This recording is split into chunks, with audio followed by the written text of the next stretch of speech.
তাহনিক করা সুন্নাহ। তাহনিক হচ্ছে খেজুর, কোন আলেম খেজুর একটু চিবিয়ে ওই চিবানো খেজুরটা বাচ্চার ঠোঁটের মধ্যে লাগাই দিবে। আল্লাহ রাসূল সাল্লাল্লাহু আলাইহি ওয়াসাল্লাম বাচ্চাদেরকে এরকম তাহনিক করতেন। যদি খেজুর পাওয়া না যায়, মধু, একটু মধু নিয়ে মুখের মধ্যে লাগাই দিবেন। আধুনিক মেডিকেল সায়েন্স এটাকে খুবই স্বাস্থ্যসম্মত বলেছে, হেলদি।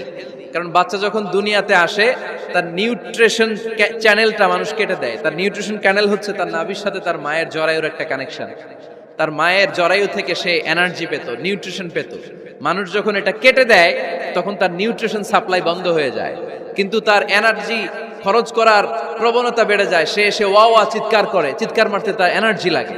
সে হাত পা ছোটাছুটি করে, তার এনার্জি লাগে, কিন্তু এনার্জি নাই। এনার্জির লাইন আমরা কেটে দিছি। তাই ইনস্ট্যান্ট এনার্জি সাপ্লাইয়ের জন্য বিশ্বনবী বলেছেন তাহনিক করে মুখে মিষ্টি ঢুকায় দাও। সুবহানাল্লাহ পড়বেন না? এখন চিকিৎসা বিজ্ঞানও বলছে নিউবর্ন বেবি, নবজাতক বাচ্চার মুখে যদি মধু দেয়া হয় বা খেজুর লাগিয়ে দেয়া হয়, ব্রেইন হ্যামারিং থেকে সে বেঁচে যায়।